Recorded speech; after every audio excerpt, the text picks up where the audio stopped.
Hi there, this is Fossilsaurus again with my next video.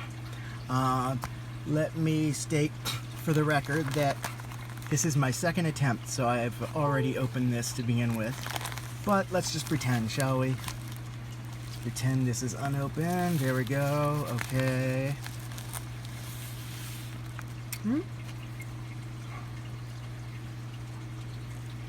And here we go. Anybody know what this is?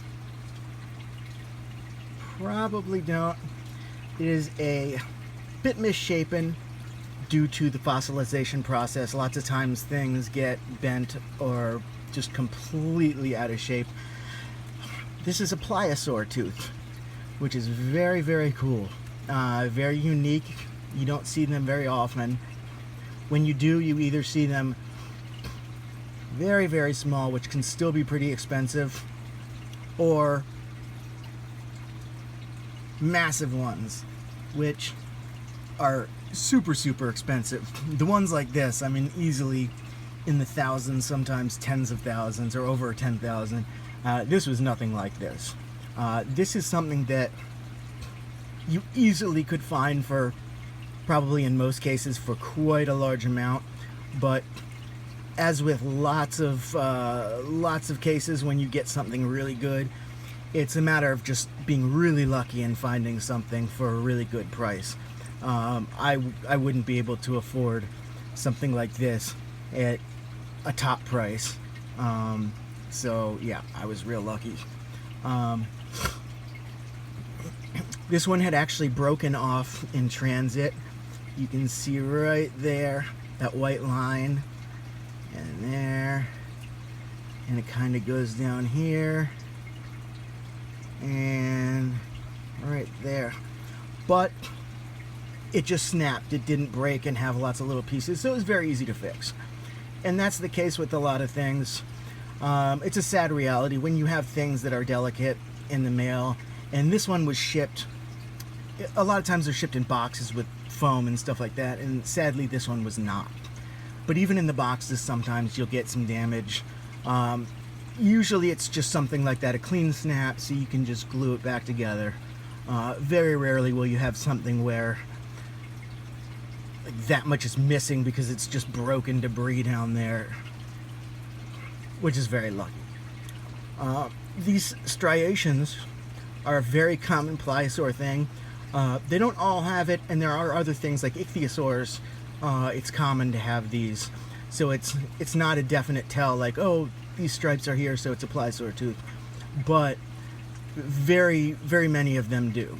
So it is good evidence towards it being a pliosaur tooth when it is a large marine reptile tooth with generally conical shape. It's usually either going to be a pliosaur tooth or an ichthyosaur tooth. This one was a little bent and a little flattened during fossilization, but you can still get a general idea. You can see it has an edge along here, and less obvious, but an edge along here too.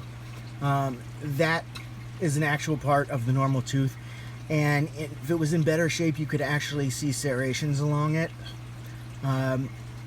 Even the very, very large bone-crushing teeth, bone-crushing toothed pliosaurs will generally have serrations, but the smaller ones definitely will, because they're a lot more dealing with just flesh, a lot less crunching through bone. This is actually from a very cool species. It's called the Brachiokinesis.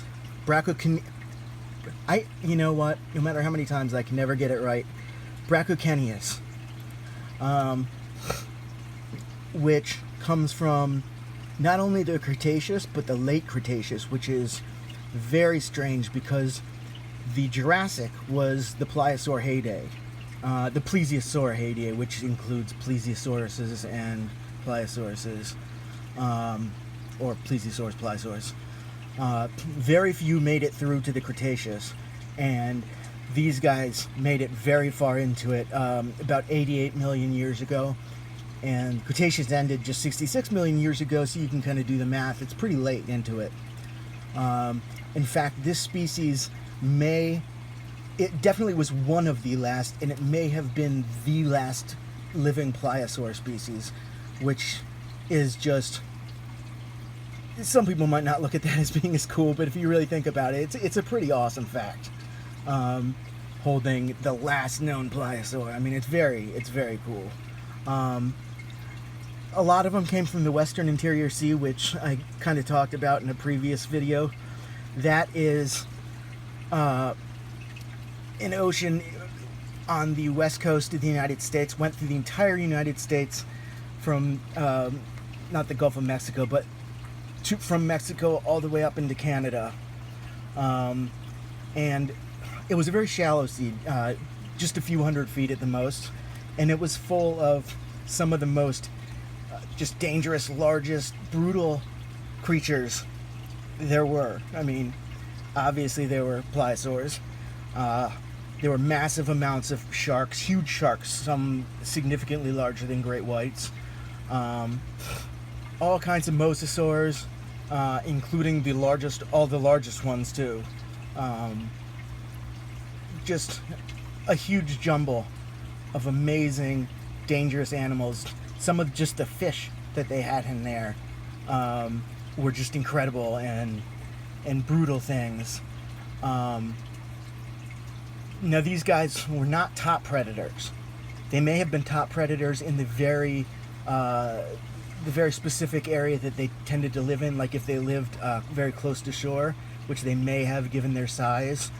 They may have been top predators in the area, but overall they're called mesopredators, which means very close to the top, but there's still some stuff that is above them, which would in this case be the very large mosasaurs. Those were the top predators at the time, and they could still, I mean, just like that, take one of these guys out. I don't know how big, this is probably a medium-sized tooth for that species. They could probably get about that big. They were originally thought to be about 10 meters long, which is pretty big. But the single skull that was used to determine that length ended up being from a different clade. So that dropped this species down to between 4 to 5 meters, which is still nightmare size. I mean, it's still a massive animal, just not as massive as it was believed to, and not as massive as some things. What's very cool though is, and this is, I'm not going to get into it a lot right now, but at some point I will, the largest of any species found, even if you found thousands of them, whatever the largest one is, that's all the specimens that you find are always going to be in the average range of that animal's size range. Statistically, it has to always be within the average. There's no, again, statistically, it is impossible for any individual that was a above or below average one to be found. So anytime an animal is called, they get up to or the largest of, you can assume for a fact that it gets significantly larger than that. You can't say how much larger, but it's got to be a significant amount. When you're talking about a fish that's 5 meters, you can almost guarantee that it got 6 meters, 6.5 meters. If you're talking about a fish that got 50 feet, you can be sure it got at least 65. Again, you can't say 100% sure the numbers, but again, you know that it's going to be, everything found is within an average range. And I think that's just a very cool fact that very few people go into and lots of people overlook. And it really bothers me when people say they get up to. I try very hard not to say that, but it might come out occasionally. I try very hard to say the largest found was, or is the largest we know of. So that is a pet peeve of mine, because it gives people the wrong impression, and the wrong impression for something that makes them so much cooler. So Now, these guys, like I said, were mostly from the western interior sea in the United States, but they more recently, including this particular tooth, have been found in the Gumaima Formation, I believe that's how it's pronounced, in Morocco, which is also very cool because previous to this, we only knew them from a single location. We only knew for a fact that they lived in one sea, but suddenly being found across the world, which it wasn't as far in that time, the continents were closer, but they were still quite far. You can pretty much now be sure that it was a worldwide species. So that just jumped this from a very local animal to basically worldwide. So there's some really interesting things still being found out. And with any animal, any animal has really cool stuff that can be found out at any moment. So that's one of the other cool things about paleontology. One thing I find very weird is, now I'm not as familiar with some of the Cretaceous pliosaurs, but so this could be a common occurrence, but it seems odd to me that at least these guys went from the standard pliosaur head, which was I can't do it with my hand. It was just a very long, slender set of jaws, very long, very slender for the length also, and from the top also pretty slender also, not triangular or wide or anything like that. That's generally the pliosaur head jaw shaped, but these guys, for whatever reason, convergently evolved a mosasaur shaped head, which is strange because this is one of the species that was surrounded by mosasaurs. I can't imagine why. It must have had some evolutionary benefit, which would be very interesting to know what it was, as to what would make pliosaurs in general, or any pliosaur, suddenly change the entire shape of its head to match some of the other animals around, some of the other top predators around. Couldn't have been to camouflage in with them, because the body was definitely different enough. So I mean, I can't even imagine what it is, but I think it's a very, very cool bit of information with them too. So very cool tooth, good sized tooth. I'm very proud of it, very happy to have it, from a very, very cool animal that before this I had just heard by name. I didn't know anything specifically about it, but I'm very glad I do, because it is a very unique pliosaur, and it just the idea it's one of the last ones, or the last one, that really makes it pretty special. So I'm happy about that. I guess that's pretty much it. Thank you guys all for sticking with me through the video.